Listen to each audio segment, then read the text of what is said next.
These niggas chasing me like waterfalls. Keeping on my truck, look like bricks.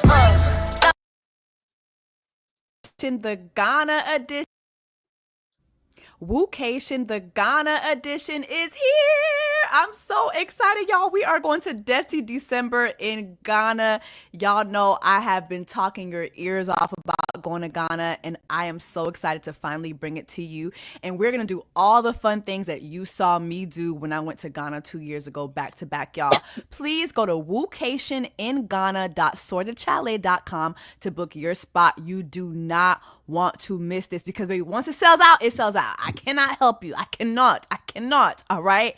So I will see y'all in Ghana. Again, go to woocationinghana.sortedchalet.com, and I cannot wait to see you for Dirty December. What's up, guys? It's your sister, Jessie Woo. Welcome back to my channel. If you're new here, make sure that you subscribe, so you can join the Black Women's Tribe during Black Women's. The Huda Rats are lying on me. Black Women's Month. We're just going to jump right on in. Not out, but in. I do have a special guest today, but before the guest comes in, I just want to say something. This morning, I woke up, went about my day. I checked my phone on my Instagram, and I've never experienced this, but I saw death threats in my DM. Death threats in my DMs. And some of you, like, who actually support me, were sending me stuff. And then I went on TikTok, and I'm like, I see people saying that I laughed at Huda being essayed as a child. I'm like, I never did that. I'm like, people are in my comments. I'm like, oh, this is going to blow over, because I never did that. And I am looking at the comments and I'm answering the comments. I'm like, yeah, I never did that. I know I laughed at her sticks. Me and my siblings played outside with sticks. I laughed at that because I thought that just didn't sound believable. And I laughed at the lunch table story where she said, and suddenly I looked at my group of friends and I just was like, y'all not funny. I'm out of here. And I remember saying, like, it just felt like a Disney story. It felt like a Disney movie.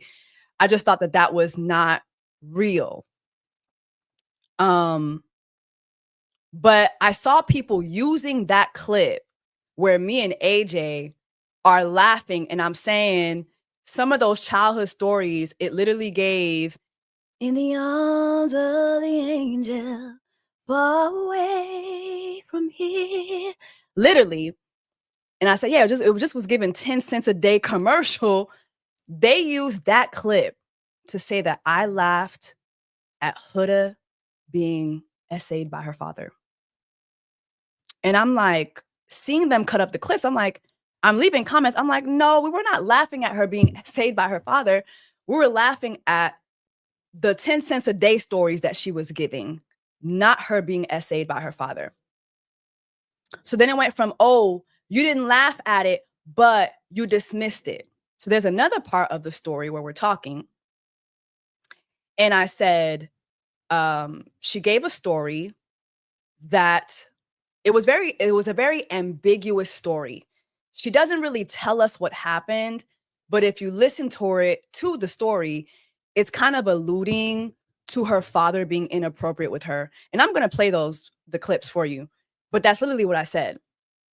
And I said, but because she is such a pathological liar, I don't know. Now, mind you, this is after me watching Huda and Alex Cooper sit on a couch together, catching Huda in like 20 different lies. If you watch the live, I broke down all the lies that she gave. But also in the same interview that she did with Alex Cooper, Huda also is laughing, and so is Alex Cooper. They're both laughing at her sexually harassing Chris on television. They both thought it was funny, right?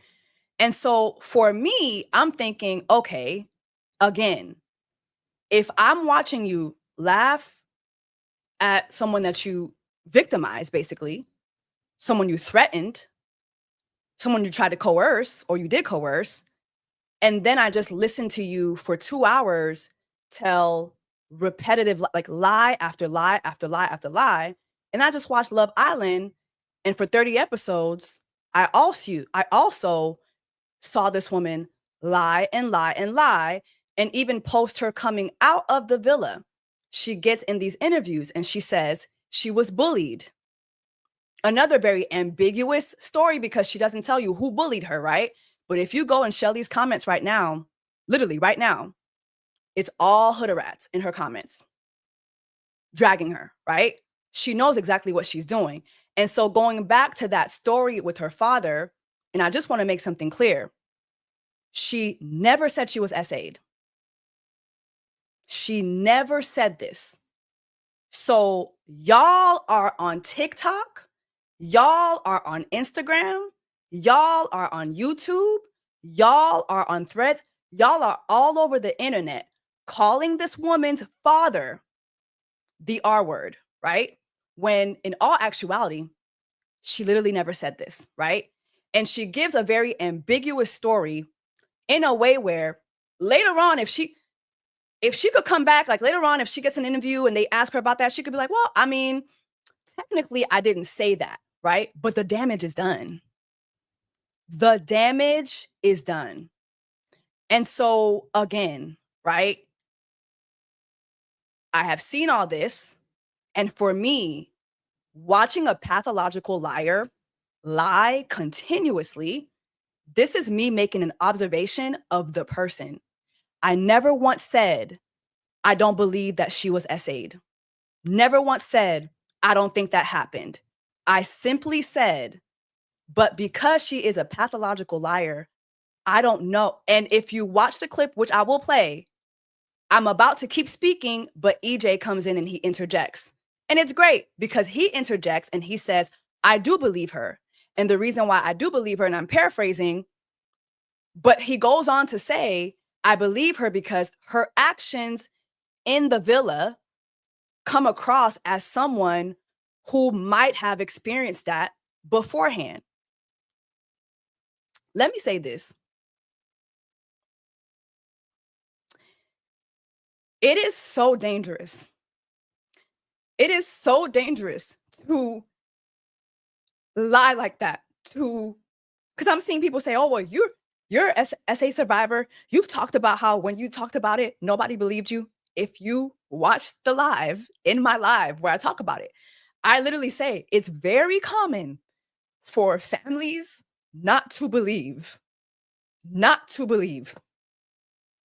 When a child says that happens, it's very common for families not to believe that.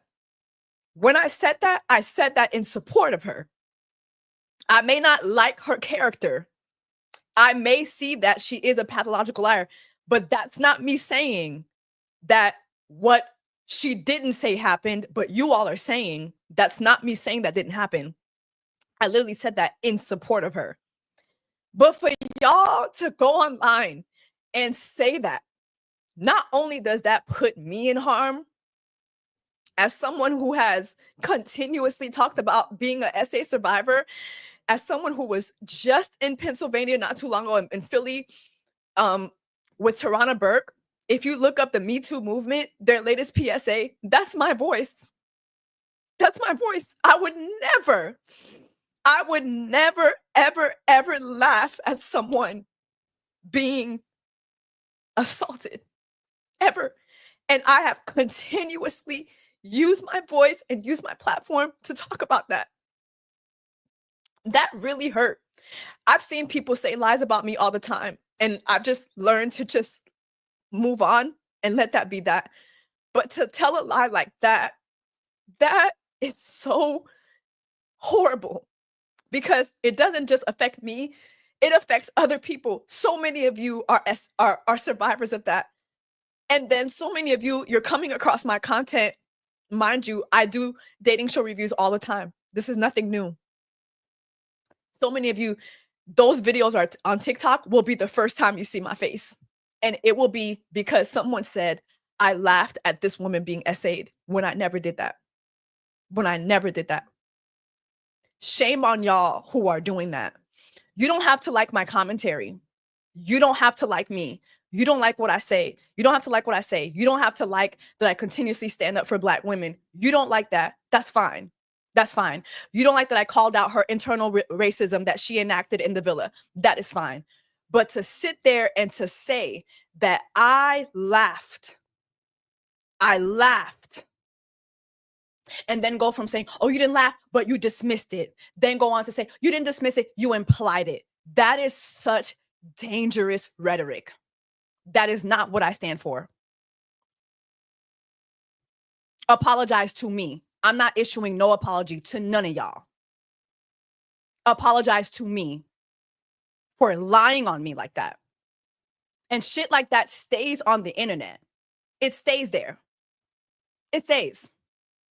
Apologize to me for lying on me like that. That is it is literally a lie. And it's so vile. It's so vile. Just like your fave, it is so vile. And again, it proves my point. It is so easy to lie on Black women. But literally, y'all who are in the comments degrading me and lying on me for laughing at SA, which is something I never did, y'all don't have no heat for her and Alex Cooper, who literally laughed when she talked about sexually coercing Chris and sexually harassing Chris in bed. Y'all don't have no smoke for that. Y'all don't have no smoke for Alex Cooper, who literally is a victim, who has come forward and talked about being a victim herself. This is literally Alex Cooper. Let me show you this. This is literally Alex Cooper. This is her.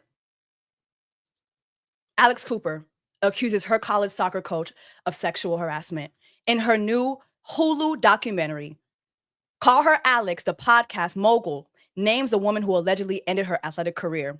She turned something that I loved so much into something extremely painful. It was painful for her, yet she laughed alongside Huda when they talked about Chris. She laughed. And then y'all use me and say I laughed. That's why I go hard for Black women's and Black folks, because it's so easy. It's so easy for y'all to get online and lie. And it travels so fast and so far. So I just wanted to start off with that. I'm going to go ahead and bring in my very, very special guest. Y'all know her. Y'all love her. The one, the only, Miss Blue Telusma.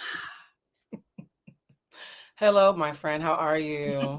I'm good. How are you? I lost myself a little bit there. No, you didn't. I think what you did was a beautiful example of why we keep on saying Huda is dangerous. She's dangerous. Any Black or brown person who is speaking an inconvenient truth in Huda's presence is going to be victimized. And the thing about Huda is she's such a manipulative victim that she is dangerous to survivors, right? People who overly identify with their victimhood tend to create new victims themselves because they create this cycle of, in their minds, nobody's equitable. There's always a superior and an inferior, which means if I'm inferior, it's because you're better than me. And if I'm superior, that's the only way that I'm safe. So they always have to make somebody else the bad guy. Yeah. Also too, can we just again underscore how dangerous it is that Huda once again brilliantly insinuated something, groomed the audience to jump to a conclusion that she could easily, on a technicality, say never happened, and is letting everybody else do her dirty work for her. She never said her father SA'd her. All she said was, I was left alone with him and he was inappropriate. The term inappropriate is so Did she use inappropriate? She mentioned something to the fact of something was inappropriate or she was uncomfortable. Okay, it was very light language where the ambivalence of it creates space for all sorts of boogeymen. So not only are you dangerous to Black men and Black women, not only are you dangerous to people who are in healthy relationships, you're now dangerous to the men around you. Your father and the father of your child both caught strays during this interview. And one of them, the latter, has been caping for you the entire 2 months that you've been canoodling on the island while taking care of your daughter. You're losing your child in 2 months and some change. And the man who is making sure that your child is emotionally stable enough Yeah. for you to be able to do what you're doing right now to chase clout is now catching strays when they asked you a question about how did you find out you were pregnant. It took her 5 minutes. I went back and watched it. When Alex said, so what was the story of your pregnancy? She took a 5-minute detour to slander this man about being a cheater before she finally actually started answering the question. Literally. And I want to point out too, because I pointed this in my last live, as she was doing that, right? She told like several lies. She said, I don't ask men for their location anymore. She said, I asked him for his location. But she said, oh, I don't do that anymore. I was Literally, 18. I'm 24 now. I don't do that anymore. but literally on Love Island, she was in bed pressuring Jeremiah to give her her location, give her his location. Hey, you know, even if we're not together, can you share your location with me? It was lie after lie after lie after lie after lie. And so if I'm watching someone literally tell lie after lie after lie, how am I supposed to know what the truth is? And that's not me saying that she wasn't SA'd. She never said that. She literally never said it. I will say this. You mentioned Tarana Burke, and I do want to use this as an opportunity to clear up something where Tarana Burke was misquoted, because we love to misquote Black women when we're being logical in order to like make it seem stupid and emotional. Tarana Burke once said, believe all survivors. Yes. You guys changed it to believe all women. She said, I think the fuck not. I never said believe all women. Believing people, girls, just on gender is actually quite stupid and dangerous. When she says believe all survivors, what she means is if an officer actually believes a survivor might be telling the truth, they have to vet the entire story to see if it actually lines up so they can embolden and reinforce their case.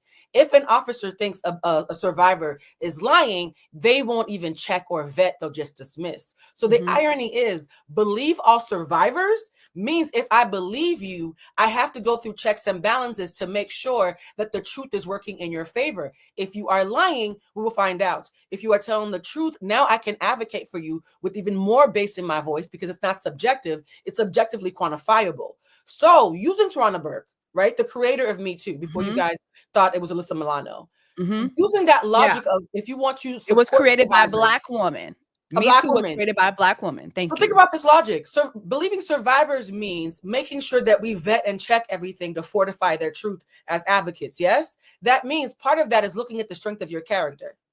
Part of that that a lawyer would do as due diligence is there any record of delusion or something that could unintentionally create a victim out of the person who's being accused rather than the accuser? That's part of vetting. In that, I have to look at your previous behavior. So if you have been lying pathologically, verbatim on camera for 9 weeks straight in ways that there are entire montages about, if I am to believe survivors, I actually have to factor in the fact that your character shows that you are a pathological liar. And by the way, the word pathological, let's understand words, since we're actually smart and not just emotional idiots. The word pathological means if you're a pathological liar, you are lying in order to maintain a persona. Look it up, guys. Me and Jesse are way more impressive when you realize that we're not making shit up. And honestly, too, that persona is what? To always be the victim. When it comes to her, that is her persona. Every situation she comes into contact with, they did this to me. They did that to me. On her podcast with Call Her Daddy, she said that her friends were bullies. Literally from the time the show started, Huda's friends would come on TikTok and say things like, she's not perfect, but she doesn't deserve this. She's a person, she's a good person. That they went to bat for her. Everybody. The moment she got on that podcast, it was, they bullied me because I could sing. They bullied me because I could sing. And then they bullied me because I wanted to model and they wanted to model and I'm just so pretty. Girl, respectfully, I've seen both of your faces. You didn't believe that yourself. Literally. We seen the original. Your sister is your before picture. So let's not pretend that you were just a pretty girl with pretty privilege and they were hating on you. No, you got a whole new face because you didn't even believe that yourself. And I'm not judging you. I'm just saying it's another place where there's a discrepancy between what you're saying and the actual facts. Huda is the thing about Huda that makes me so scared is, and I said this on Threads, I'm going to try to figure out how to say it in a nice way. I don't have a nice way to say it, but there are a lot of commonalities between the Black Huda supporters. Clark it.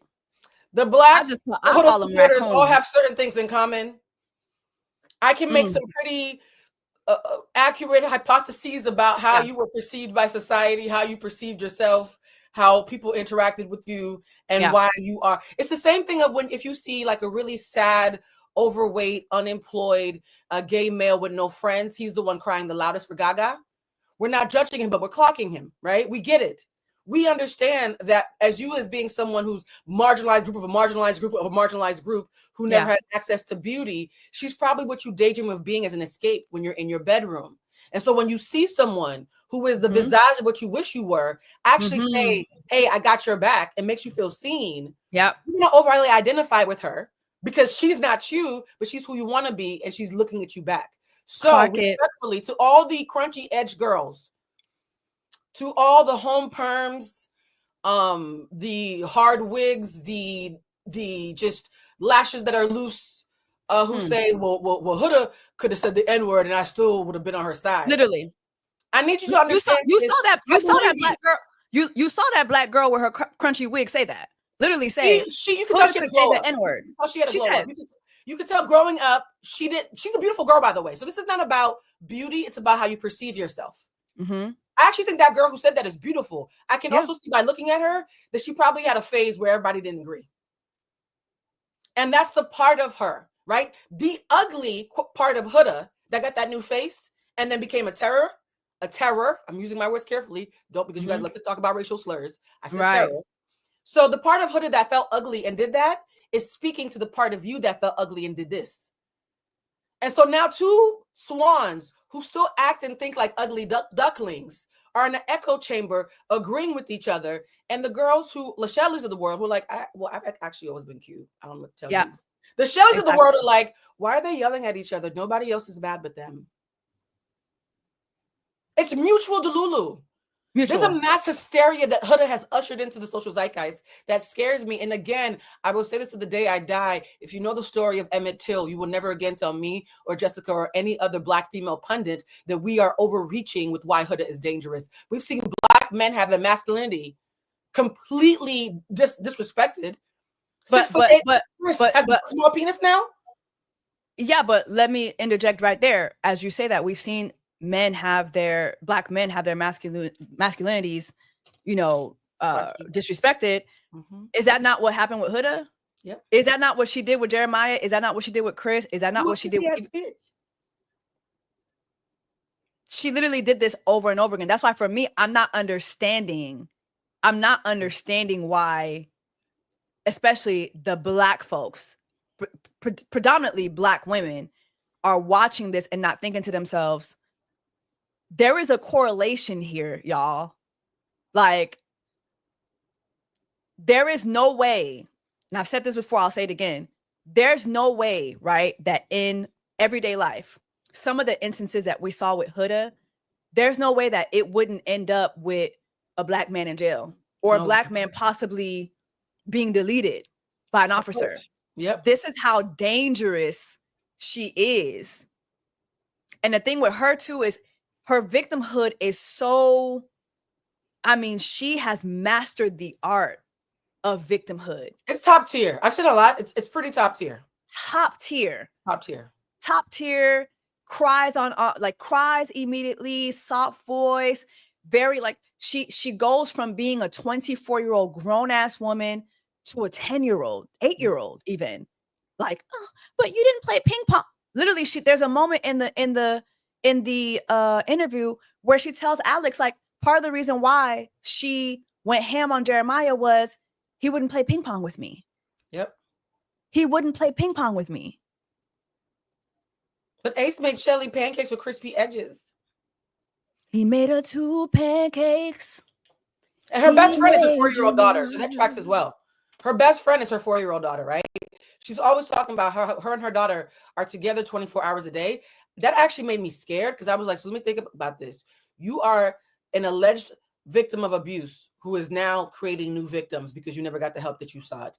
You overly identify with your victimhood. You have no personality outside of being a beautiful damsel, right? That's the archetype that you decide to become now, right? That's where all your power is, because men want to take care of you because you're so tiny and cute. They want to take care of you when you're scared.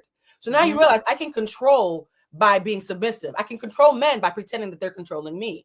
Check. Number 2, I know where I'm favored. There's a video, I'm going to find it and send it to you, Jessica. An Arab girl came and said, can I be honest? She said, sisters, can we all be honest? We're taught as Arab women our entire lives that we are the most baddest bitches that ever lived, and all other ethnic group of women is inferior to us. We were taught this culturally, that we are better than all other types of women. So when I see how Huda is acting as an Arab woman, I'm clocking it for what it is. The xenophobia that y'all think happens between Africans, African Americans, and Caribbeans, the Arab community is saying, no, we do that shit on purpose. Literally. So you're being raised to think that you are the best kind of woman. The fact that you look more like Jafar than Princess Jasmine bothers you, so you get surgery. Now you actually look like the pearl that you were raised to think that you were. I'm screaming. Right? Not Jafar. I mean, I'll take the bullet. But we've been saying that, which is why, again, this may sound repetitive, but this is why her one-sided beef with Shelly was so deep, because she was raised to believe that she looked better, even with her original face. Even with her original face. And now I've upgraded my original face, and I've gotten very Afrocentric features. Kardashian. She turned into a Kardashian, child. Yeah, literally. You've morphed into a diet Kardashian, right? You got the ass. And so how dare men in this villa? I'm in a green bikini and Chris is having a full conversation with Shelly. How dare Shelly get the attention that I paid my surgeon for me to get? How dare she get that? All she did was get some boho braids. All Shelly did was go to the African shop and get some boho braids. For $200. You had to go lay on the table several times. And you still did not get the African princess Haitian queen treatment that Shelly Timali Manushka, Evelyn Bisson, Jean-Pierre Francois received. Because did you hear what you said, though? Did you hear what you just said? You just said that Huda followed the desirability hierarchy playbook, play by play by play. And someone at the bottom just walked right past her without paying any dues. Subconsciously, that's what she's thinking. And the person that was at the bottom got 2 pancakes.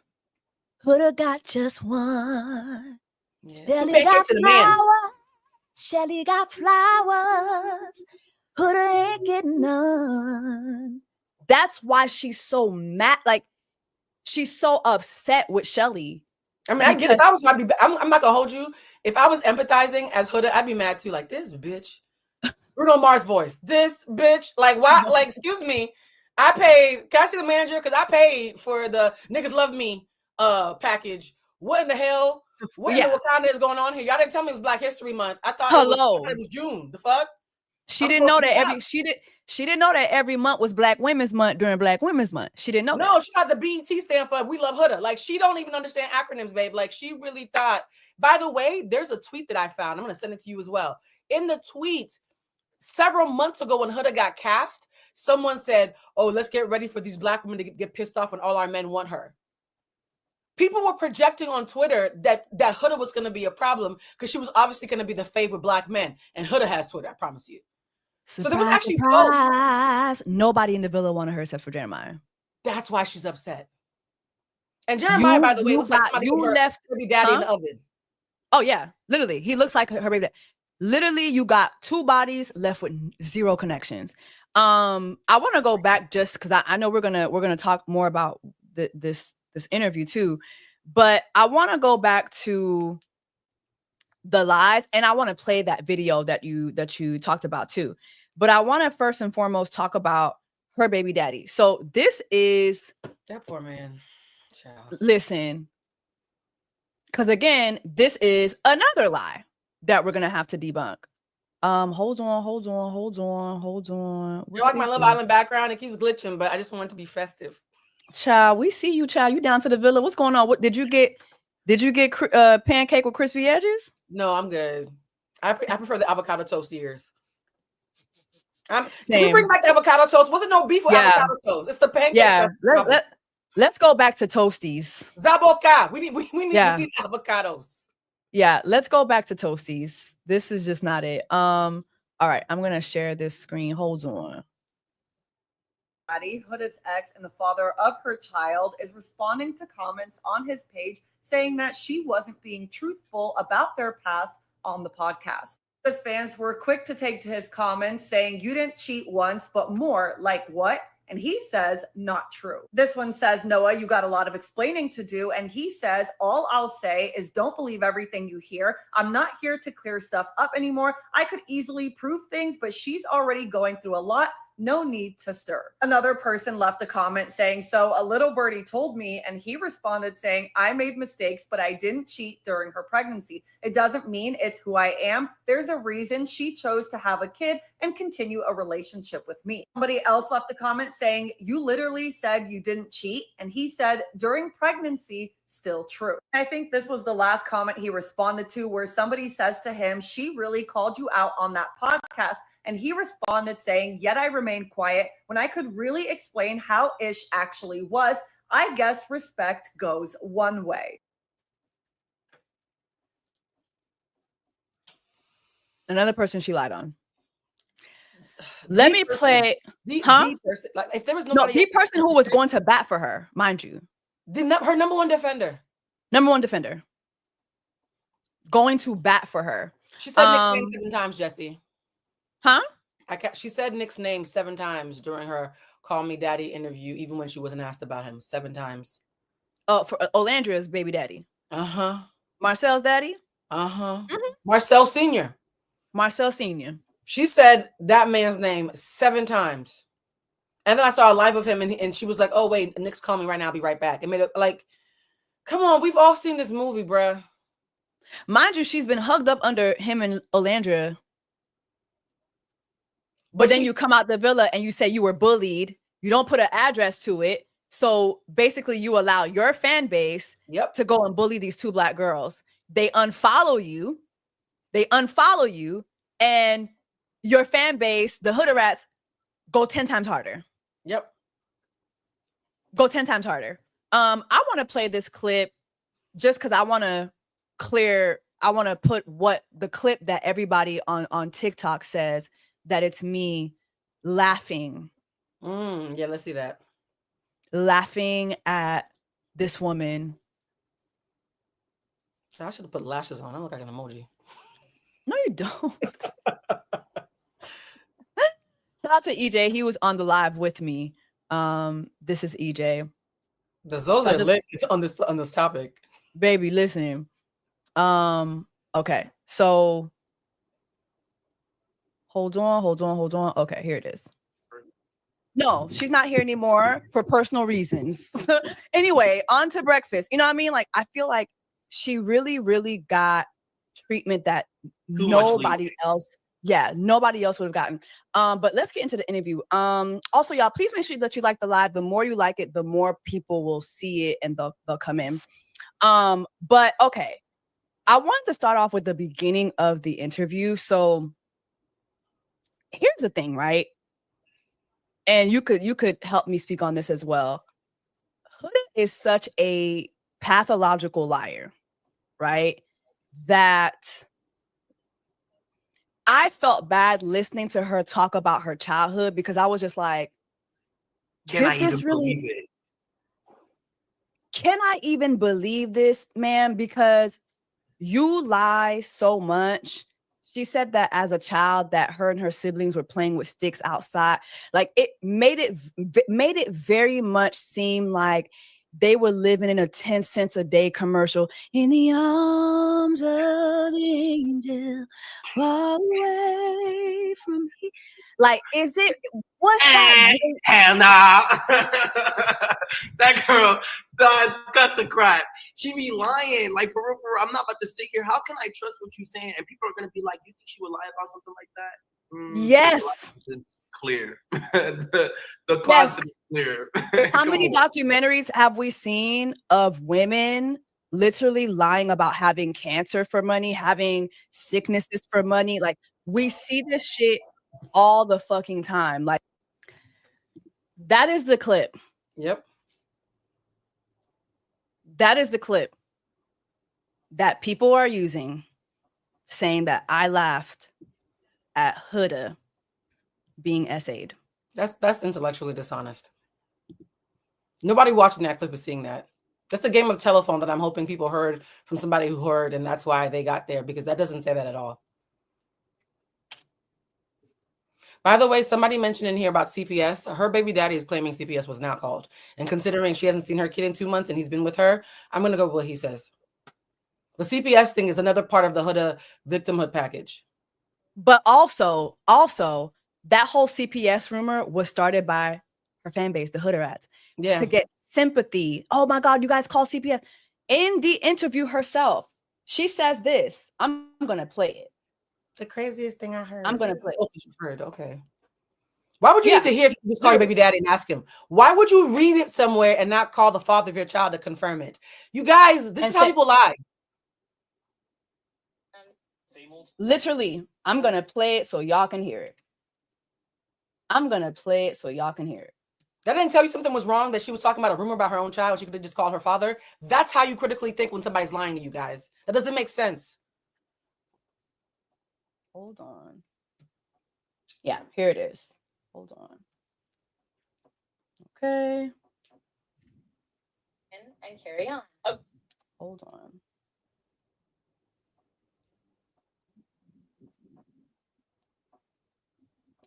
Playbook is less. I just want to play it so y'all can hear it. It handles all my leads, clients, projects, and you've gotten to maybe see a couple of like your mentions. Like, what comments have been like negatively the most shocking to you? Oh fuck, I really don't pay that shit no mind.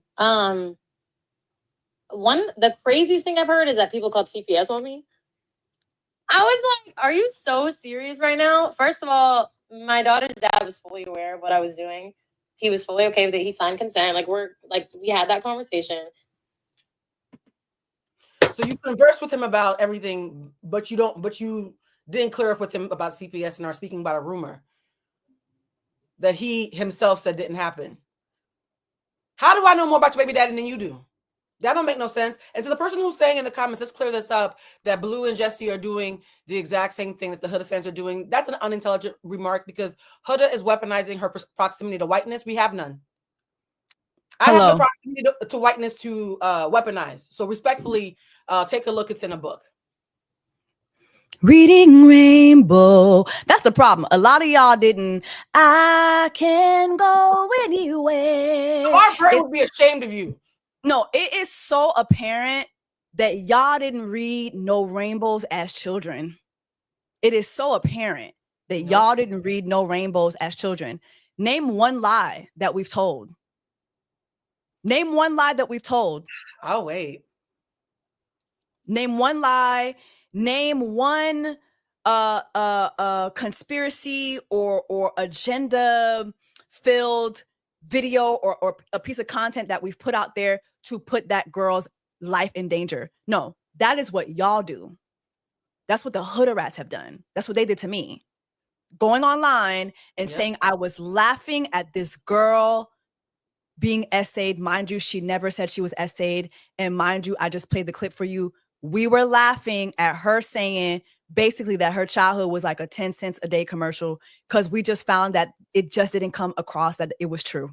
No. Because she lies so much. If you don't like that, that's fine. Like, you think I'm whack for saying that? Cool. But let me raise you one up. Shelly grew up in a homeless shelter. I don't see y'all talking about that. Alandria had a hard childhood too. Single mother raising her, and she was the eldest daughter of three. Y'all are not out here. Oh, can we please have more grace for Shelly, who was homeless at one point? Can we have more grace for Olandra, who had a single mother? And where's all this grace when it's us, though? Does Grace know where we live? Grace don't got our address. No, enablers don't have our address, because it's not Grace, guys. Grace without boundaries is enabling, which is dangerous. You see how we always get back to the fact that Huda is dangerous? You know why she's also dangerous? Just like y'all's president, she is making you dumb. There's a level of stupidity that Clark it. consign yourself to in order to keep defending her. I saw a Huda apologist actually renege. She was a reneger on Twitter the other day. She said, y'all, after the Alice Cooper thing, I'm gonna have to recuse myself from the Huda Hive. Here's the thing. Y'all are acting like we're conspiracy theorists. I'm actually having the opposite reaction. And Jessica, you probably can relate to this. The Call Me Daddy interview, I was like, yo, we were actually way more right than I thought. I'm actually scared about how right we were. My friend Scotty Beam. We were conservative. No, my friend Scotty Beam, she was like, yo. I love Scotty. I love Scotty too. She was like, oh, let this bitch keep talking. Please. Let her keep talking. But the problem is, like you said, it don't matter what she says. Nope. Her fan base have an allegiance to being stupid, have an allegiance to telling and spreading lies. And so it don't matter. It don't matter. They have an allegiance to being stupid, telling lies, and also participating in her victimhood. So much so that they're creating other victims. Literally, the way that she talked about Chris in this interview, she called Chris a whole bitch. You got people in Chris's mentions bullying Chris. Chris went on a podcast and literally protected her, went so far as to chastise his sister. For a full hour. He protected that episode. I don't know why Chris needed an hour-long episode. Chris didn't even talk for an hour on the show, but Nick Vile gave Chris a full fuck. Where does hour come from? Okay. You know what? You know where he got that hour from? Because he ain't playing for no hour in overseas. He probably had a lot of availability. They said, "What are you available?" He said, "Yes." Yes. It doesn't matter. I'm actually not balling overseas. Yeah, being an unemployed blue collar athlete, that's one of the perks is you get a lot of free time in the off season. No, Chris is one of those people who I feel like he played a stupid game and won a stupid prize. The thing that scares me about Huda, and I'm not being an extremist, have you guys seen the last couple of years? There's been several stories of Black men who used to hate Black women, who used to tweet about how much they hate Black women, and then got unalived by their white girlfriends during emotional outbursts. There's been like 2 or 3 of those stories. Google it. There's been 3 that I can think of in recent times. Like, oh, his girlfriend got emotional and she stabbed him up, and it'd be like a cute blonde girl. And then before they start saying rest in peace so-and-so, they look at his old tweets and it'll be like, oh, he's been calling us monkeys since 2008. Yeah. Never mind. Yeah. That narrative, guys, there's an archetype that is starting to shift of that narrative of women, non-Black women, who fetishize Black men, but have no emotional regulation. And then they end up on the news and she's crying, doesn't go to jail, but his family now is missing a whole family member at Thanksgiving. That's a trend that Huda is so reminiscent of. And God forbid, if she's ever dating a man of color. But you know, so funny. You know, so funny. She gonna pop up with a Black man, please. She will pop up. If anything happens to that man, his family will have to mourn in silence. In silence. Silence. Whether he goes to jail, gets Silence. hurt, is accused of something that he swears he didn't do. There are so many iterations of men literally being, and we don't want to see men as potential victims. That's part of it as well. Part of girls culture is men can't be victimized. Oh, we're gonna get into that. Hold that thought. Hold that thought. We're gonna get into this. We're gonna get into that. Yeah. Hold that thought. We're going to get into that. But also, I want to play the second clip where people are saying that I said I did not believe that she was essayed by her father. Let's do it. I want to play that clip. Hold on. I want to play that clip. Ordinary for people to fucking lie, right? Yeah. But she did say that you know, she grew up growing up, her dad was very abusive to her mother, that, you know, her dad beat her mother. And then she gave this story that it's like, I feel like she was saying that her dad, I don't know what she was saying because she never said it, right? She insinuated it. We all know. She insinuated that her father was inappropriate with her when she was a child, but she never really said it. She said that her entire family doesn't believe her. Now, here's the thing, right? A lot of times when this happens within families tend to not want to believe it. Like this happens all the time.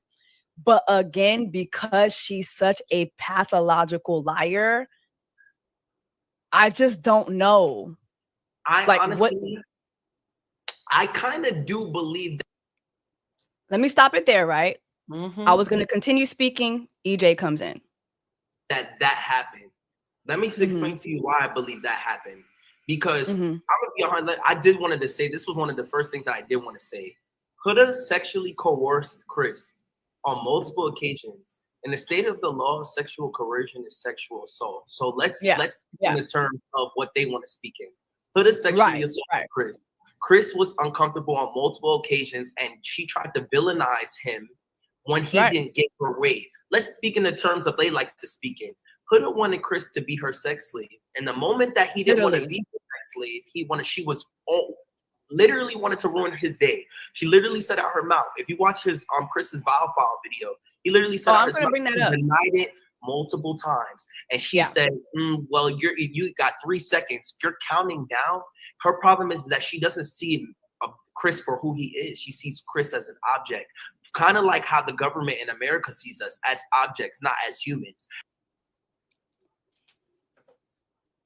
So again, because people were trying to say even EJ said it, neither one of us said it. Quite the opposite. You were cautious and conflicted, and then he affirmed. So it's like to go from cautious, which makes sense with a pathological liar, to conflicted because the survivor in you wants to. You can literally see it in your face. I was watching as if we weren't friends because I wanted to say if I had to drag Jessica, it might get awkward. So I was watching your face as if I wasn't your friend, and you were cautious, and then the survivor in you wanted to believe her. But the logical thinker in you who has pattern recognition was still saying, be cautious, even though you obviously want to believe her, because you even advocated and said the part about her parents not believing her is actually quite common with actual victims. You actually affirmed her by saying the one thing you could have weaponized against her, I'm actually going to advocate on Huda's behalf, even though I don't like her. The survivor in me recognizes the survivor in her, and I want to advocate that that's not atypical for someone who has been assaulted in some way. And then your guest said, and you know what? I'm even inclined to believe her because her behavior sounds like an unhealed person who's gone through trauma, who's been made to be an object and now has an easy time seeing others as objects as well. And when someone advocates for themselves in a way that she wasn't empowered to advocate for herself, her brain can't process it. You guys did quite the opposite. I'm saying this to somebody who's been an emotional intelligence coach for the last 22 years. And for someone who's asking, well, Blue, who told you were an emotional intelligence coach? My colleagues at the Harvard School of Public Health. That's who told me that I was an emotional intelligence coach. So 22 years in, watching this objectively, 10 years working in journalism. So I also worked in the news, guys. Yes, I was on CNN. I'm telling you as a pundit, you did everything right. All I did was literally say, I'm looking at her character. I never, ever, ever said, I don't believe her. I never said she wasn't essayed. I couldn't say that because, again, she never told us she was essayed. Y'all are going out there saying she was. Yep. You have all these publications now who picked it up. And your father is seeing that your father has now been implied to be like an abuser. Listen, your mother, your sisters, everybody, like your whole family now has to carry that. And again, that's not me saying, even if he did do it, that's not me saying that that he shouldn't carry that, right? But what I'm saying is literally, she never said it. She was very ambiguous about it. And you all picked it up. Nasty you picked it up for her. She don't even have to carry that. Now you all are calling her father the R word. Now, I don't give a fuck about this lady father. I don't give a fuck about her. I don't care. I don't care, right? However, you have to know how dangerous that is to literally have TMC, People Magazine, Associated Press, all these news outlets picking that up, right? Mind you, you haven't even spoken to your daughter in 8 years. Like, you haven't spoken to her at all. His father and her haven't spoken in 8 years, yeah. You know what I mean? Like, huh? Here's the thing that makes me so nervous, and I'm going to use the word nervous intentionally, is that if her father did do something inappropriate, of course, and she was going to share this, there's a very intentional and thoughtful way that you would have to have the conversation, not because of him, but because of your mother and your daughter and your sisters and everybody else who's connected to him, right? So forget him, even if he wasn't an abuser. Don't protect the abuser. On behalf of your familial ecosystem, as an Arab woman, and I have a lot of Arab friends, dignity is number one. Yeah. Wahala. Dignity is number one. So you know your community.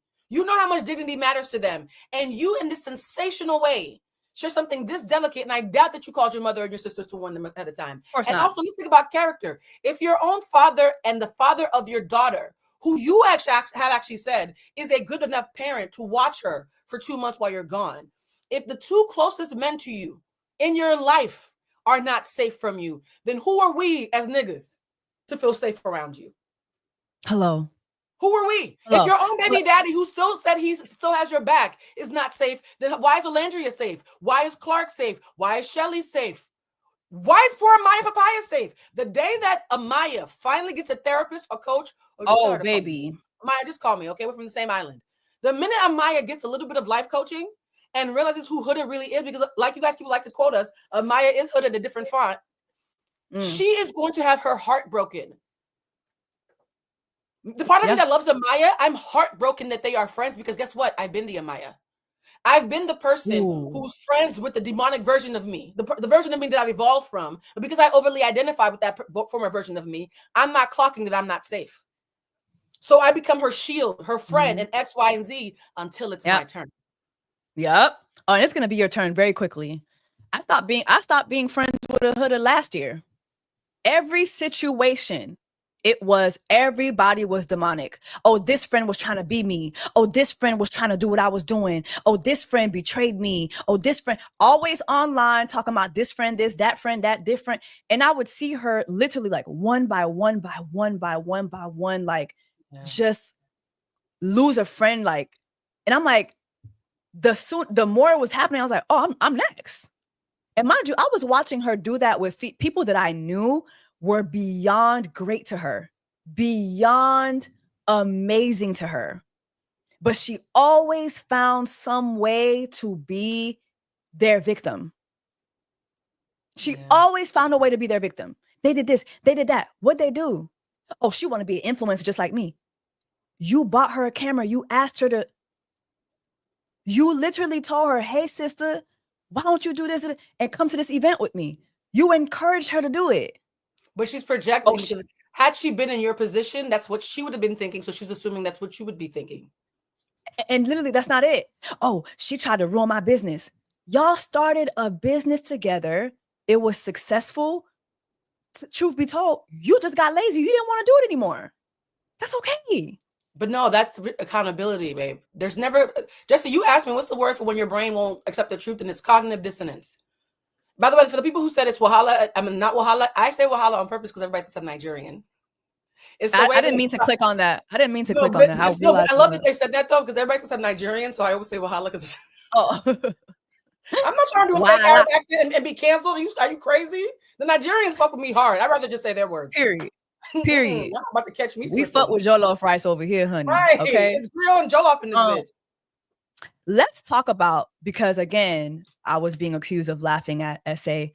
I want to get your thoughts on this moment of Alex, the call her daddy lady, and Huda laughing at this. Hold on. Let's do it. Just gonna put it in the back of my mind and carry on. Okay, wait, the snuggling moment though. So you wake this man up in the dead of sleep. And oh, girl, he was not asleep. This man was not asleep. He purposely rolled over and was just standing there like this, stiff as a board, like standing there like this. And I'm like, hey, he's not listening. So I'm like, to his lip, I'm like, brother, I know you're awake. Brother. And he's just like acting like he's asleep. He just rolled over. Like he's sitting there acting like he's dead asleep. And I'm like, dude, why the fuck are you ignoring me, bro? Like, and you're like, if you don't cuddle me, I'm going to be mad at you tomorrow. Because I was so over it because I brought it up so many times. And you just smacked me in the fucking face. I got fucking tape on my nose looking like the fucking Notre Dame or whatever the fuck, like over here. And you, brother, you're sitting here and you're just like, brother. You're like, I'm going to count to 3. Yeah, I tried everything. I got down to, okay, you want me to, Alex Cooper is laughing. We know Huda thinks it's funny. Alex Cooper is laughing. And Huda's a people pleaser who is using that as a cue to go harder. People like Huda, they watch her reaction. The more you laugh, the harder they go. Literally. You know what? Because of that clip that you just played back, I'm now on the side of your last guest. I do believe that she was abused. Because what she just wrote, what I wrote down was, he wasn't even really asleep. He purposely rolled over and got stiff. That's what victims do when they're trying to play dead.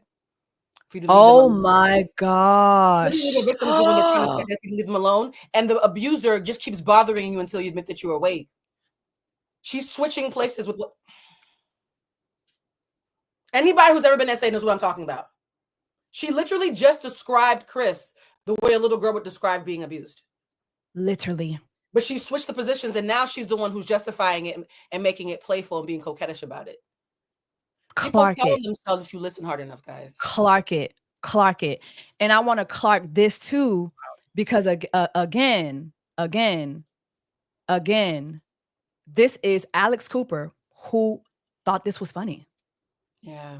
This is Call Her Daddy. But this is Call Her Daddy. But you know what too? You know what too? I don't see no think pieces. I don't see no videos about that. Nope. I don't see nobody making no videos about that. But it's about umpteen videos about me laughing about SA, which I didn't do. I don't see no videos about that. About how Alex Cooper was literally laughing. Tell me about the cuddle moment. Remember when you tried to assault that black man in bed? So funny. Mandingo. Yay. Why was he not doing his job? He's a buck. We ride them. Tell me about how you tried to cuddle him. Tell me. You know what the funny thing is? That scene is exactly why I don't call myself a girls girl. Girls are basically the equivalent of being a misogynist a lot of times. Anything bad you do, if we're the same gender, I'm not going to call you out because girls will be, I'm just a girl. Yeah. Girls girl is the new iteration of boys will be boys. Yep. It's a battle cry for a lack of critical thinking. It's an insistence that you have an allegiance to your gendered identity instead of to logic and decency and integrity. Yeah. This is why I'm not a girl's girl, because the fact that two non-black women sat there on the hugest, she's literally the female Joe Rogan, on the hugest female platform out in the globe right now and laughed about sexually coercing a black man. Literally. And then check out what they did. Because that black man wouldn't be sexually coerced, because black men aren't men, they're bucks, and bucks only have big mandingo penises, right? Because he wouldn't play his role as a mandingo, they call him a bitch. They always do. They call his penis small. If you're not going to act like a man, I'm going to pretend that you have a small penis. Do you understand how much racial undertones were in that single moment? But also, you had Huda go on to call him a bitch. Because black men who don't act like bucks are bitches to her. Yeah. Yeah. Ooh, yeah.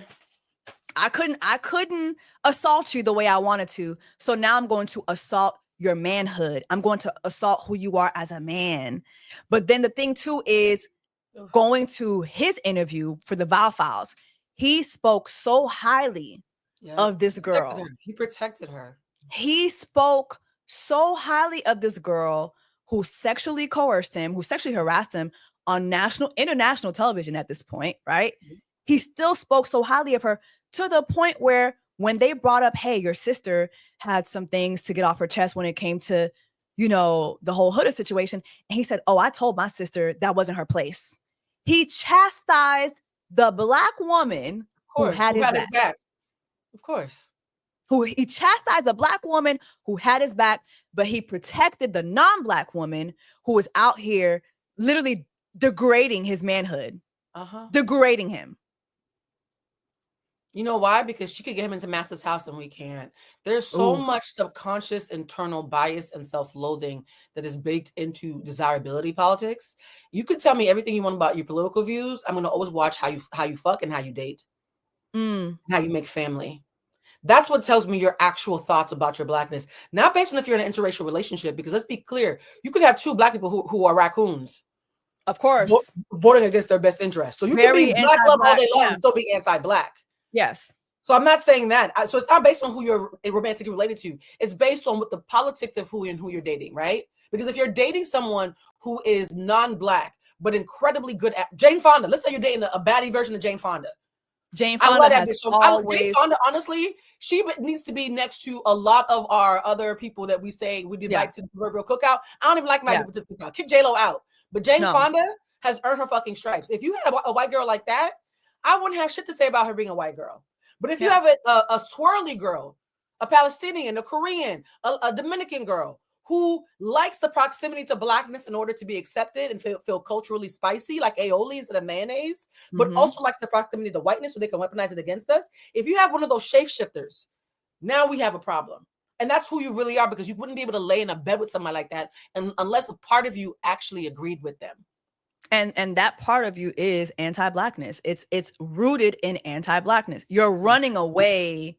You're literally running away from yourself and into the arms of the anti-black. So you can Like make some literally, light-skinned boys that you're gonna you're make fun not of. running. It's like something that you said before. It's like you're not running to love for real. No. Because if you're running to love, you're running to someone who is going to amplify who you are, not diminish who you are. And that's exactly what she did on this podcast. She diminished who he was. She even went on to, when they were talking about Jeremiah, I thought this was alarming too, because they were talking about how Huda was calling Jeremiah all types of names. Yeah, it was bad.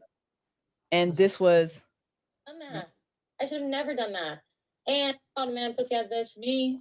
Like people were saying, oh, like it's so bad that you called him a pussy ass bitch. Be so for real. You know how many people called a man pussy ass bitch? Me, Right. my ex-boyfriend, yes. if you're watching, My bitch, he is a fucking pussy ass bitch. No, but like mine was recorded. Like I should be like when you're like literally laughing, me, you're encouraging women to go and call their men Pussy ass. the B word. Let's keep it a buck, right? Could you imagine? Let's keep it a buck, right? Again, this Huda and the call her daddy lady, y'all are white and white adjacent. Yep.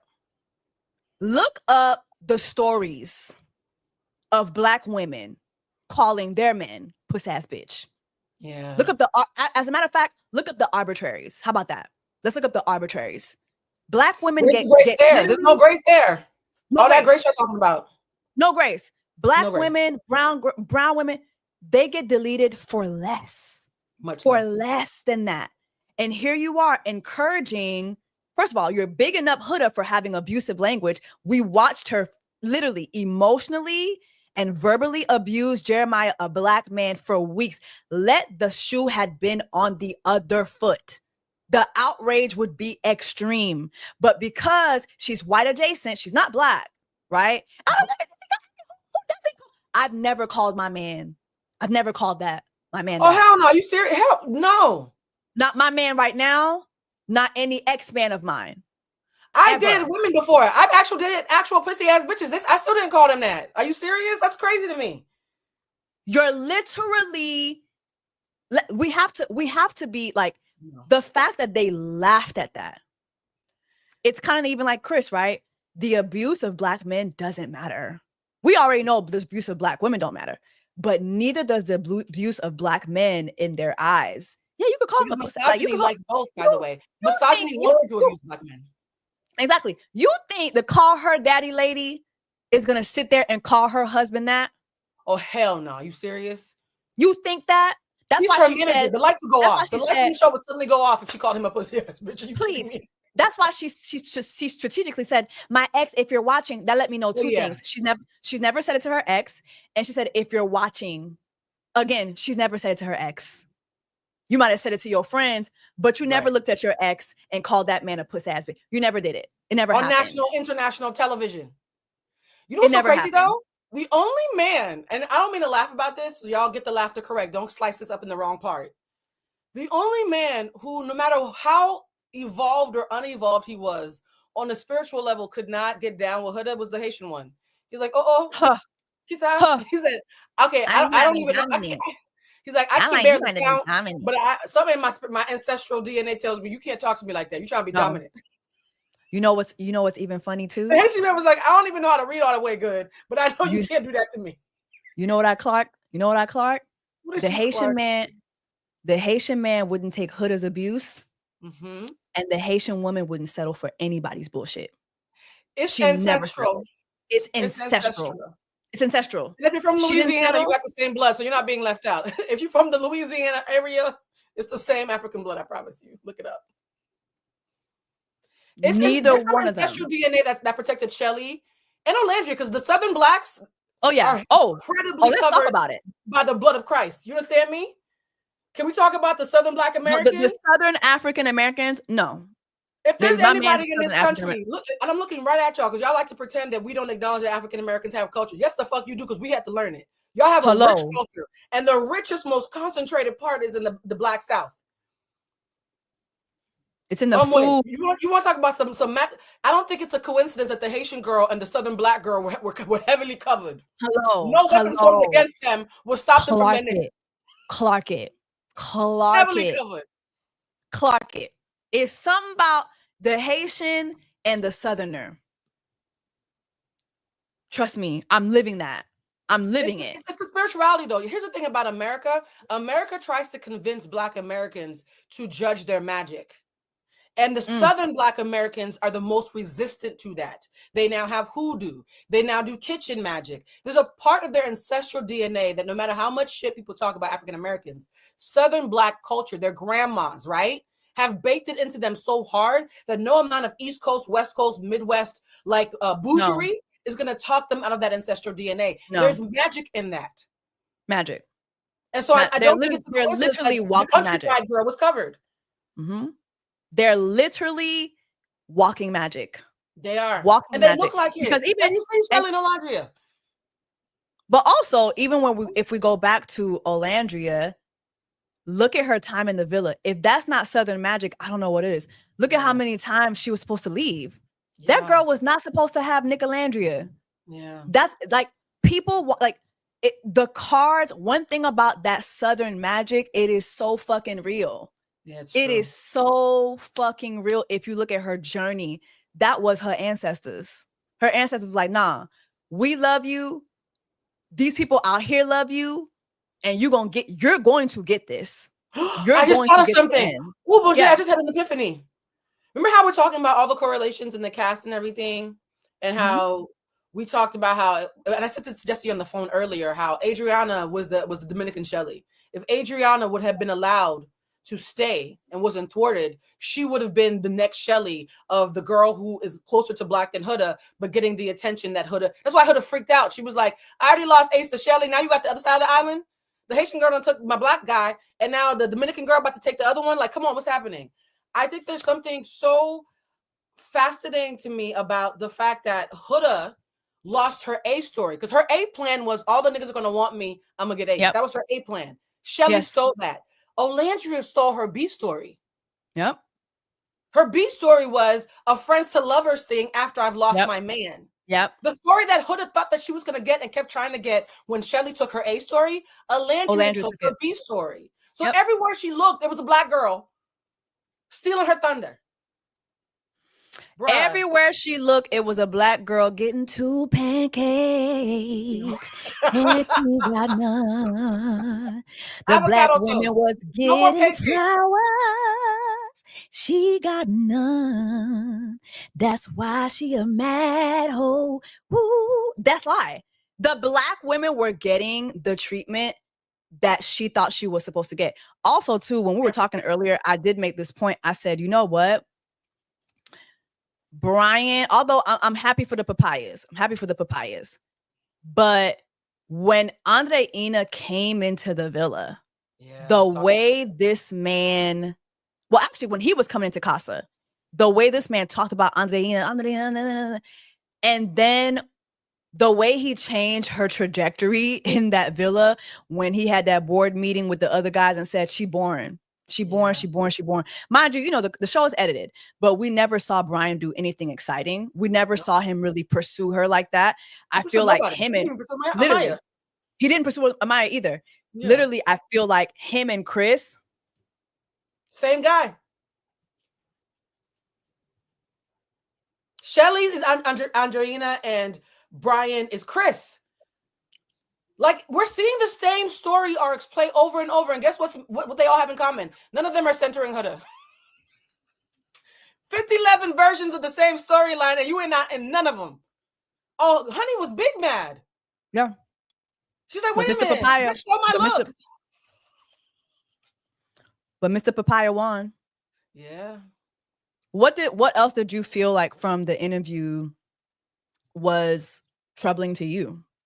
I think what was troubling to me was that Huda for a full hour and a half did not take any accountability, to the point where even her co-conspirator was like, this is going to look bad. Alex tried to say, is there anything that you could take accountability for? Huda struggled, and then they softballed her some answers that she, like something that you would read from Live, Love, Laugh. It was like the most generic Walmart poster version of, well, I guess I could, pay my taxes and listen more and not interrupt people. Like things that you would say to anybody on the planet, right? And then just when I thought, okay, this is over, Alex made it a point to have a bookend to the victim talk of the first 40 minutes. They spent 44 minutes talking about Huda's victimization as a child. Mm-hmm. And then when I thought we got away from it, the last 10 minutes was Alex saying, okay, well, let's bring this all back. And let's just say that everything you did was because of what happened to you as a child. And so nothing is really your fault, because everything you did was because why I had that first 40 minutes about your sob story. The insistence of landing the plane there in the bushes? Where's the black box where the truth is? Because that's not how that happened. Can I interject?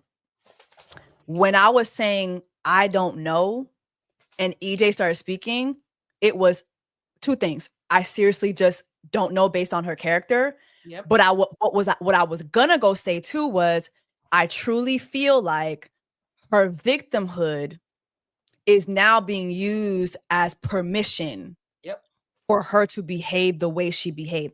She behaved the way she did in the villa. Yeah. She learned nothing in the villa. She's coming out of the villa. She's sitting down with folks who saw what she did. They're bringing it up to her. She don't give a fuck. She don't care. She sees nothing wrong, right? Yeah. And so that gives her permission. I feel like that is a reward.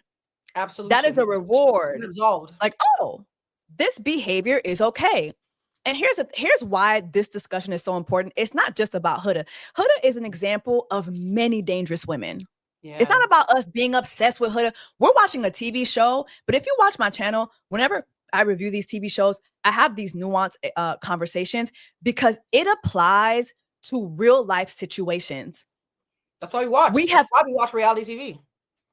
We have all either had a friend like Huda, or men have dated a Huda, right? Or we've either crossed paths with a Huda, right? Or we used to be a Huda and went to therapy. And when you think about it, and when you think about it, literally, the way that person is somehow always able to flip the tables on you and make you the enemy and make you the monster. I mean, it is such a, it is, I want to say it's an art form almost. Like it is like a, well, there's a name for it.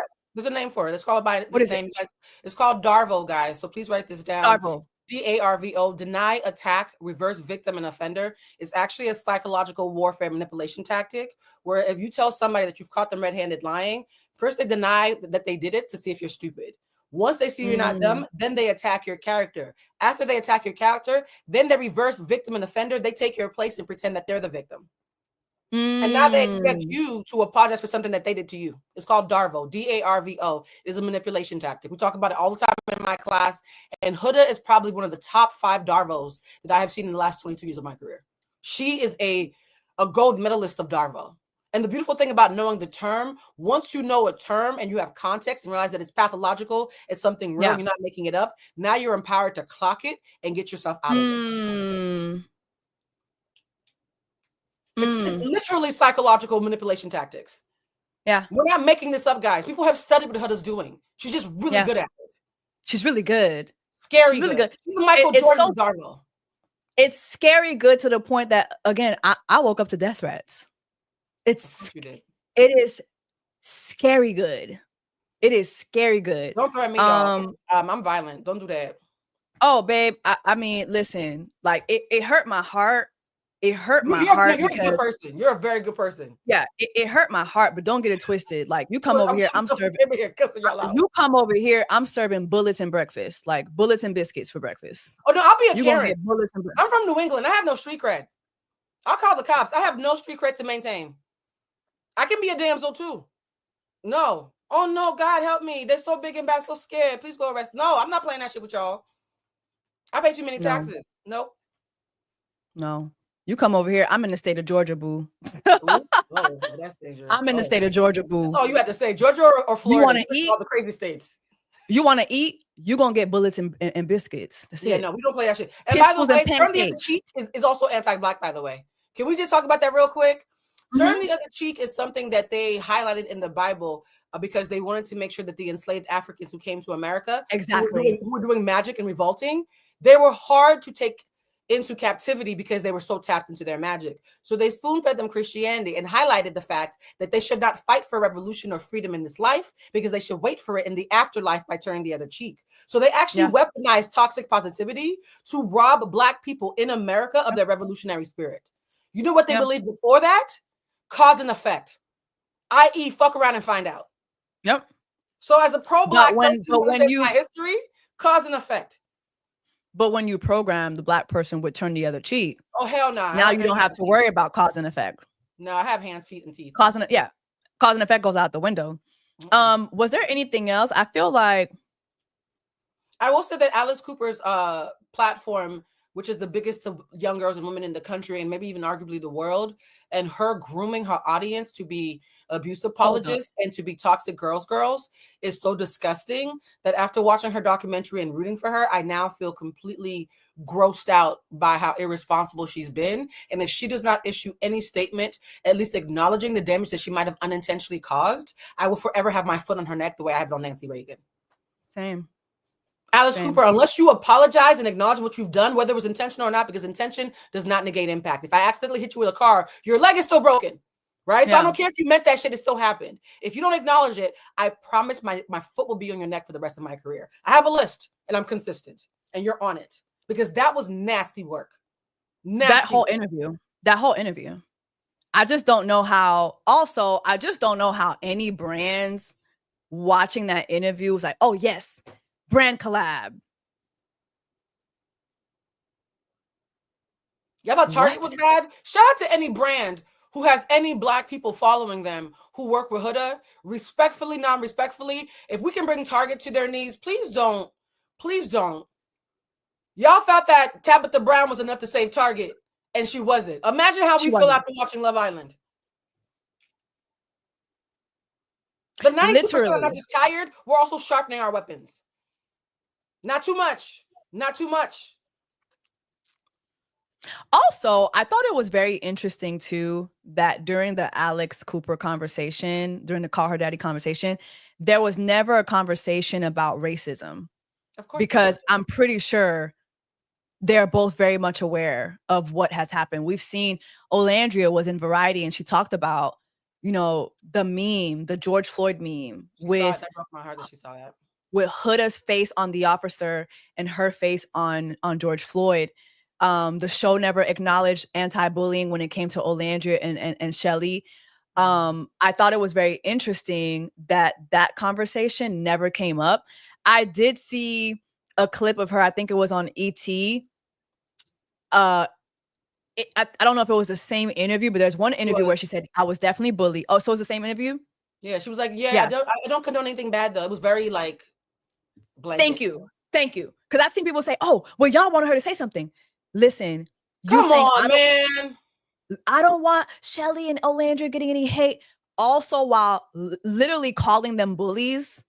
Just because you didn't right now that my man beat my butt last month and stole my wallet and peed all over my couch and stole my car. But no, he a good man though. He a good man, Savannah. Don't do nothing if you see him. The intellectual dishonesty it takes for y'all to take Huda at her word is astounding. It's astounding. You're either playing stupid or you really are stupid. I hope it's the first. Oh my God. It's so crazy. So basically, you, in the same interview, chastise these women. You're very much aware. Huda's very much aware of who her fan base is attacking. She's very much aware of that. It's her enemies. Right? Her fan base are attacking the girls that she can't attack that she wants to. She loves that shit. She loves it. She loves it. Oh, but I don't want any hate coming their way. Oh, but I'm going to talk up whenever I get a chance to talk about them, it's going to be in a very negative light. Can I ask you a question real quick before we wrap up? Yeah. You don't think it's interesting? Clark it. Let's Clark it real quick. We sometimes talk about zodiac signs on here. I've dated a lot of Leos. Leos have a reputation for being egocentric because they are, but they're also ruled by the heart. So if you find an evolved Leo who fucks with you heavy, they actually are very loving. It's just, that's a big if, right? Mm-hmm. I do believe that Ace had warmth towards Shelly since day one because he saw her at that nightclub in New York, was like, she fine as hell, and followed her lightly the way you do when you see somebody cute, but there's nothing really happening. And then he's like, oh shit, I have my chance. The warmth that he has for Shelly, I think, is part of why he was very mindful about clocking Huda's actions, because he knows that Huda's the girl who chases him. She actually favors his ex-girlfriend / best friend a little bit. We'll talk about that some other time. Huda's the kind of girl who chases him. Wait. The Cookie Monster is his ex-girlfriend? Ex-girlfriend / bestie. Look, no face, no case. Men will poke at anything when they're, and he's only 22, child. He's probably 18. And fat ass sat on him. Like, when you're young and a girl with a big booty is offering it to you, I don't really put much stake into that. It doesn't take a lot to pull a 20-year-old man, right? So are you sure that was? They're claiming it. They're claiming it all over TikTok that Cookie is his ex-girlfriend / best friend. That's what the claim is. I don't even think she's his friend anymore. Jessie, are you okay? No, I gotta play that.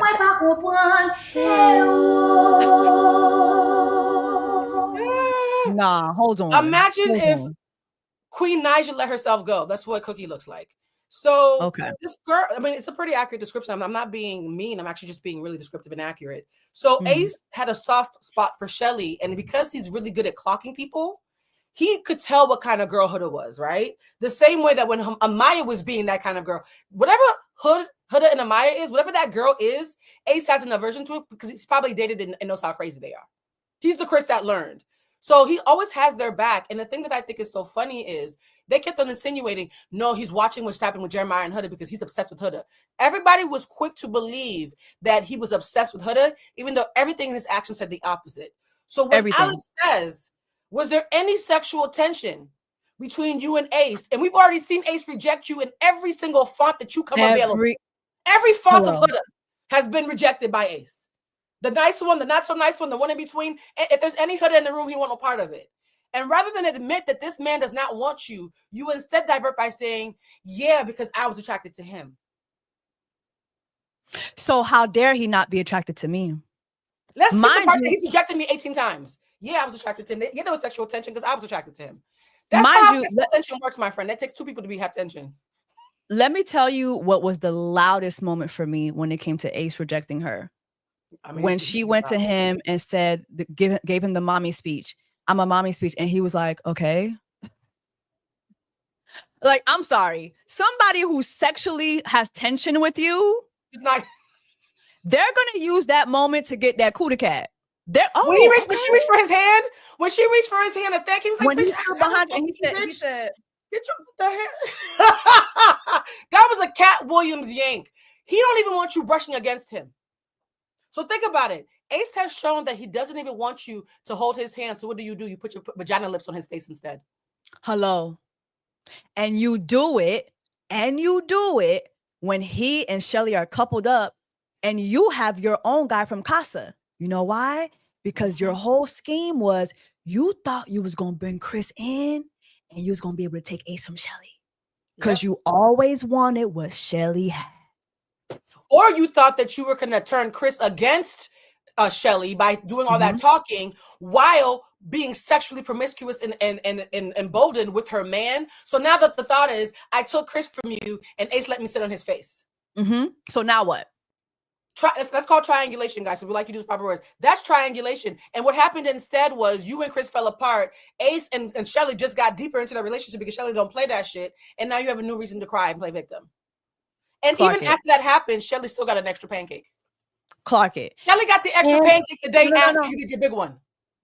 She got 2 pancakes and you got 1. The day after your big play, she still got You more got pancakes. flowers, you got none. If I was Huda, I would hate Shelly. Can I be honest? I'm starting to empathize. That's if I had why to be you Huda, mad, ho.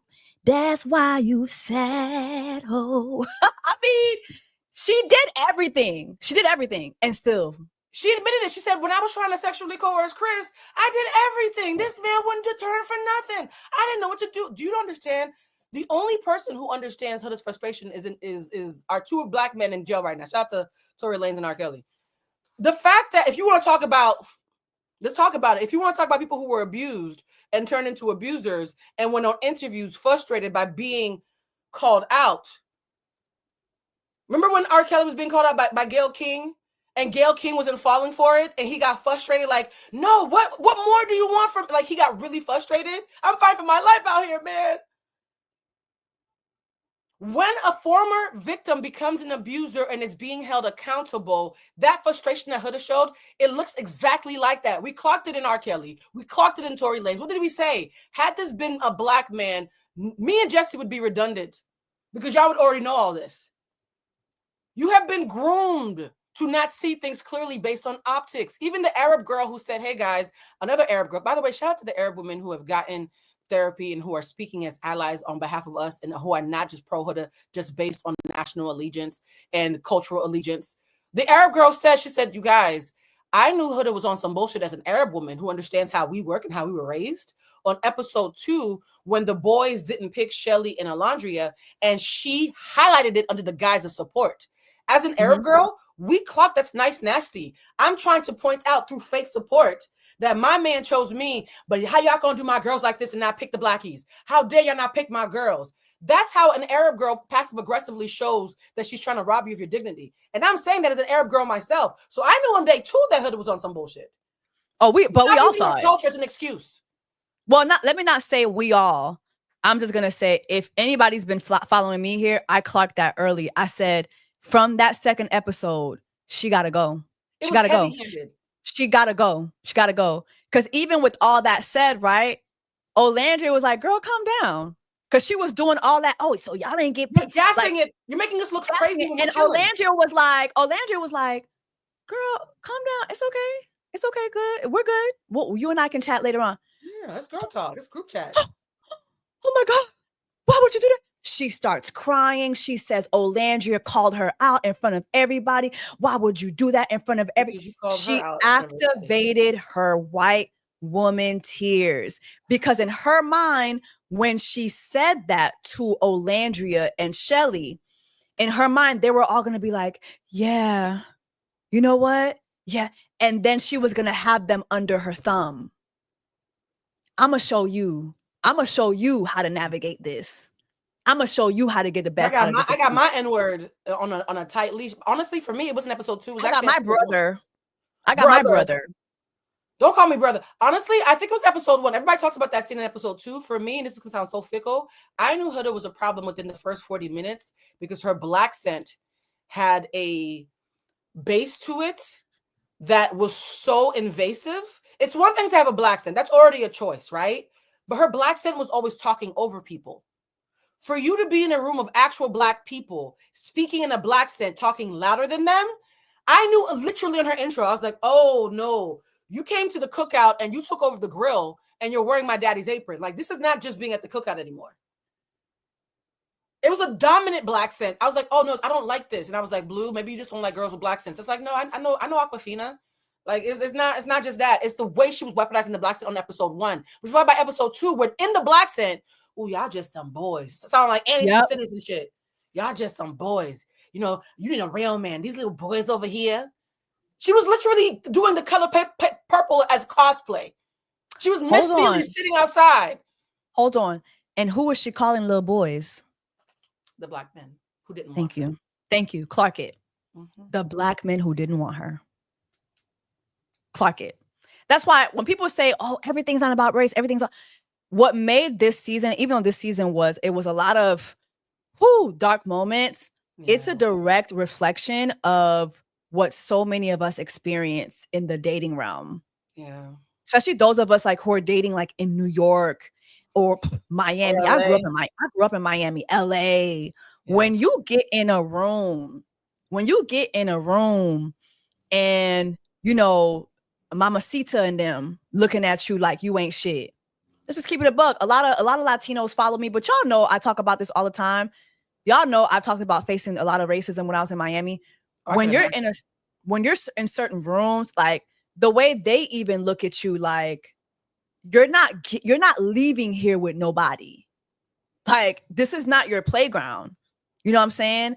And then when they do see you walk into the room with a certain guy, when they see you come in with the baller that everybody wants, or the business guy that everybody thought they should have, like, and it's you, the looks, the stares. Sometimes you even see it on social media. Sometimes I will see certain women.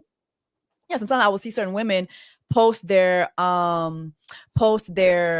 significant others, and the comments, because like, how dare you land that? That's why I don't post the men that I date, by the way. Because the men that I date are very conventionally attractive. Even people who I think are my friends, I had to watch them about who I introduce my guys to, because there's always that friend who you thought was cool, and then she sees who you're with because she thought you were making things up, and she says, no, I'm actually with this person. And there's this look on her face. Like, excuse me, bitch, who the fuck do you think you are? And then there's a flirtation that happens as if, well, if you can pull him, it's maybe because he didn't know I existed. I've had so many, because here's the thing. I'm a plus size Black woman who's not racially ambiguous, right? And so I have a lot of people where it's not just race sometimes. It'll be another Black woman, but because she's smaller than me, she doesn't understand why I'm the one getting the look. And I'm a Black Cuban, right? I'm Haitian and Cuban. I will tell you right now, white Cubans, my own countrymen, are some of the most racist people in the world. Oh.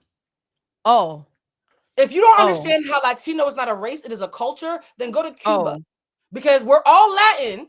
All right, viva la raza, and yet the ones who look like me and the ones who look like the ones in Florida, they'd act like I might as well be from somewhere else, child. Yeah. Latin America is 40 years behind the rest of America, the American areas, when it comes to wokeness. For us, it's 1976. We just started desegregating our schools. We are very far behind. And so we thought Julissa was going to be the problem. Huda, the MAGA people, we thought it was going to be about MAGA. We came on day one thinking it was us against the MAGA. Nobody thought the little Palestinian girl was going to be the actual villain the entire season. Oh my God. I want to hear what Julissa got to say. I want to hear what Julissa has. I don't. She doubled down. She changed her tune when the whole thing happened with Sierra. She's like, oh, I want to apologize. But before that, she doubled down and she literally said, if y'all don't want us to say the N-word, take it out of your music. Are you serious? Yes. You dumb too. Oh, damn. Yeah. You stupid. Yeah. Y'all see how we be trying to show grace? Every time I try to give y'all the grace that y'all keep asking for, y'all embarrass yourselves. No. I mean, on that note, I mean, I feel like those are my at this point. We're too right, Jessie. So we need to take a break. I feel like if we get any more right, people are going to just start throwing up. Like from the we're so obnoxiously right. I don't think I've been this right in quite a while, and I'm right often. But the fact that every time Huda talks, a Black pundit gets a check mark from God, like, yeah, you clocked that too. I think it's like something I've heard you say before is I'm just early. We're just early. I'm just early. We're not wrong. We're just early. And again, it tracks. If you watch all my reviews from this season, and I clarked all of this racial shit. And I think just now, because you lived it. Of course, I lived it. Yeah. You've lived it. I've seen other Black women live it.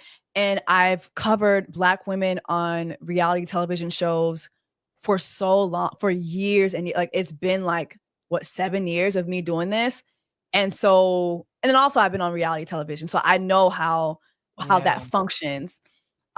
It's so clear that this season really failed the Black women. Like, don't get me wrong, there was it harmed us. It harmed Black women. And listen, there were very entertaining parts of the season. Don't get me wrong, but you know, editing the heart rate challenge in a way that would pivot the viewers into looking at Shelly like she's a mean girl. Meanwhile, Shelly has said in interviews she cried the most in the villa. She cried the most. And we only saw her cry when it was time for Olandri to go. Yeah. Olandra was in an interview recently where she said that not only did she not know that Taylor wasn't attracted to her, but she said part of the reason why she went so hard for Taylor was that he would, like, if she had to go upstairs, he'd help her up the stairs. If she was cold, he would take off his shirt and he would put his He shirt love bombed on. her the way I keep accusing Jeremiah of doing to Huda. He love bombed her.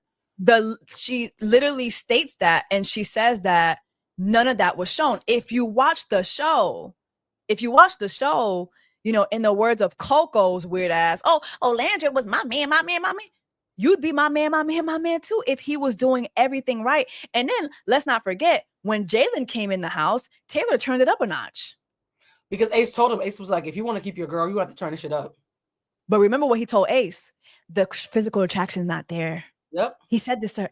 And even with that, he still pursued her and he still made her feel as if he was really interested in her. I just wish that was shown because it made Olandria look like she was the Lulu whole time. The only the Lulu people here were Nick and Landria have. We back. We on top. We the Lulu till it's true. We won. So I mean, sometimes it pays off. And we won. But the entire time, Olandra, just like Shelly, had men at her feet. Yep. They did not edit her that way. And when you do that, it puts into the audience's mind that she wasn't desired. And then which they feel comfortable with. They like thinking that she wasn't desired. And then that correlates with my experience, your experience as a Black woman during Black Women's Month when we're out here dating. It's not just that these men treat us this way. They watch it on television. They watch it on their phones. It's literally programming. I mean, it's already in them, but also they're being reaffirmed through watching these shows. I saw Black men say things like, Olandra ain't got no connection. Don't nobody want Olandra. And that was not true. She's objectively gorgeous. Can we just all like act like, stop being pro-Black or anti-Black and just be shallow for a second? Be shallow. On a purely shallow level, there's nobody in this world who can fix their mouths to say that Olandria or Shelly are not attractive. Absolutely not. They look like actual Mattel dolls. And so the fact that you could be that stunning, objectively stunning, and the girl who manufactured herself to be objectively stunning is mad at you for once again naturally getting what she had to beg and plead and pay a surgeon for. It's a tale as old as time and a song as old as racism. Black women come in with something that we think is a birthright. Non-Black women, including non-Black BIPOC women, like to be the white adjacent version of us, and they expect to be rewarded for it. And here's the thing. I just want to thank every non-Black presenting Latin woman, mixed woman, Asian woman who has stood in solidarity with us, because I do want to acknowledge that they do exist. I want to thank you, but here's the thing. Stop going to me and Jesse's comment section, tagging me and Jesse. Me and Jesse already know each other and already know the truth. Tag your sisters. Yes. Tag your problematic cousin. Tag your colorist brother. Tag them. We already know the truth. Tag everybody that you love that does not want to admit that they've been groomed to not see beauty. Because this is not about who's the prettiest, because that's a very different conversation. It's about who's conventionally attractive. The systematic oppression that tells you who's top and who's bottom is not always based on beauty, and we all clock that. Because let's be honest, not all biracial people are attractive. Hello. And yet the ugliest biracial girl who ever lived can still walk in with her head held high at Harriet's on a Tuesday night and be let in. Because she's Why biracial. is that? Because she's biracial. Because of anti-Blackness. I'm not even bitter. I'm just a little dismayed that y'all still don't know what we're living in. It's a system.